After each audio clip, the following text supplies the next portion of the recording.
We are continuing with our discussion of group performance factors and a little bit on leaders. We'll have more on leaders later. There's certainly likely to have informal leaders in a group setting. Formal leaders are those decreed by the organization as they're the boss, they're the leader, they're the supervisor, they're the team leader, they're the project manager, whatever the title is. But we also have informal leaders. I would imagine all of us know somebody or who other people listen to, even though they have no title. There's no particular reason to listen to them, but it seems like a good idea, so we listen to them. We allow them, this informal leader, to influence us.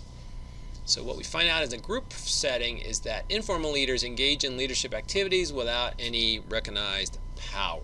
Right? They just sort of step up and do it.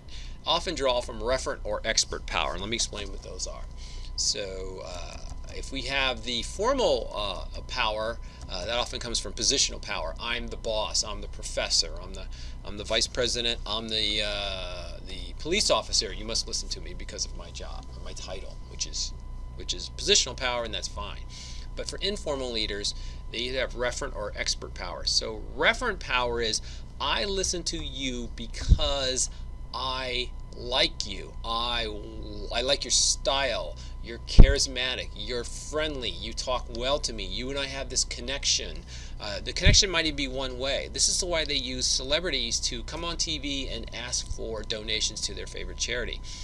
I might think I'm going to donate to that animal shelter because this actor I really like asked me to, and I like that actor, even though I wasn't thinking of donating to the animal shelter, and I know for sure this actor won't know I donated. So it's not like we have a two-way link here, but I allow them to influence me because I want to be referred with them. I want to have the same link.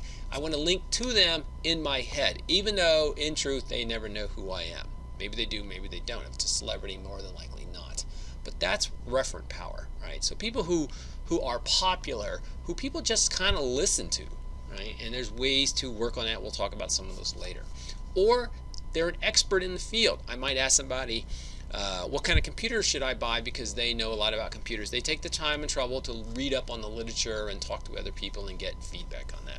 So they're an expert. So I allow them to lead me, or they understand what's going on inside the company, or they understand the politics, or what this group's supposed to be doing, or how we're supposed to be doing it, or what process we're using, or whatever. They put the time and effort and the mental energy into becoming better at these things than the rest of us. Therefore, we bow to their expert power, to their expertise. Right? And that's very useful too. Right? Notice that both of those require some work. So if you're thinking you would like to be a leader, and an informal leader usually happens before you're a formal leader, you need to get to work. You need to work on your referent power, and you need to get to your expert power. More on that later when we talk about leadership. Coming down here, certainly informal leaders can be a tremendous asset when it comes to influencing the team to do something in the firm's best interest. Or you can make them mad and they cause major disruptions and really work against you. So it doesn't take a genius to figure out if you're the manager trying to control the team or make changes to an organization, you need to find out who the informal leaders are and get them on board with this change. You need to make them part of the change process. You need to ask their opinion. You need to give them special training or special information before other people get it, something that draws them on board, and give them a reason and convince them the right thing to do is to tell the other people when they say, hey, you, the informal leader, what do you think about this new thing? They're going to say, oh yeah, that's something we got to do. That's a winning solution. We should all get behind that. That will make all the difference in the world of implementing this new thing you're trying to do, whatever that might be. All right, so as we put together teams, there's stages of team development they go through, right? Teams just don't, they just don't pop up at full speed right away. So these 4 stages are usually broken down. Our book does it a little differently, but more commonly in management, you'll see this, and psychology too, right? So 5 stages of team development are forming.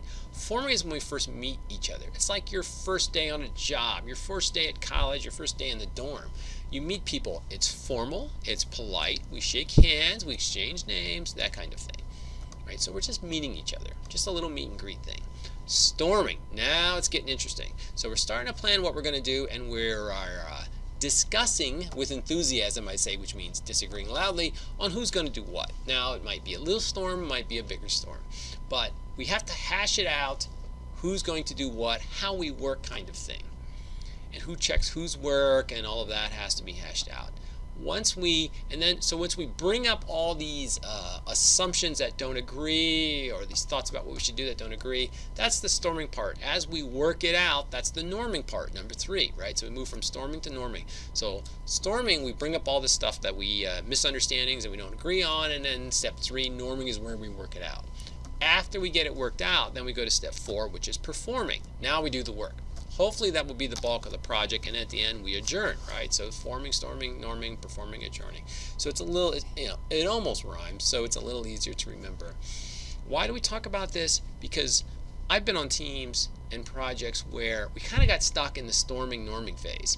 There was a lot of storming going on. We had different people from different departments. Somebody wanted to check somebody else's work, and somebody says, "You don't get to check my work. I'll check your work." And I don't know, a lot of egos in the room, and we weren't really moving forward. And I remember a guy sitting next to me turning and said, "My God, when are we ever going to get through the storming phase so we can start norming and then performing?" Right? And I thought that was kind of funny because I just learned about it in my MBA program. And it helped to know that that was normal. We weren't a totally dysfunctional team. We weren't terrible individuals because we couldn't get along right away, but this is normal. Teams have to work things out. How are we going to work? How are we going to live together? How are we going to make forward progress together? Right? And the important thing is you have to solve that before you can start performing. If you start working too much, start making progress too much before you've done the storming and norming, what you're going to find out is you haven't agreed on how you're going to work. So some things will be done by 2 different groups, so you'll waste energy. Some things will be not done at all. Some things will not be somebody else's needs and it'll have to be redone. You'll end up with lots of performance issues. So you have to work these things out before you get to performing. Is it possible to work out 100% of things? No, but it's much, much better if you work out 90% of the things than 10% of the things before you start performing.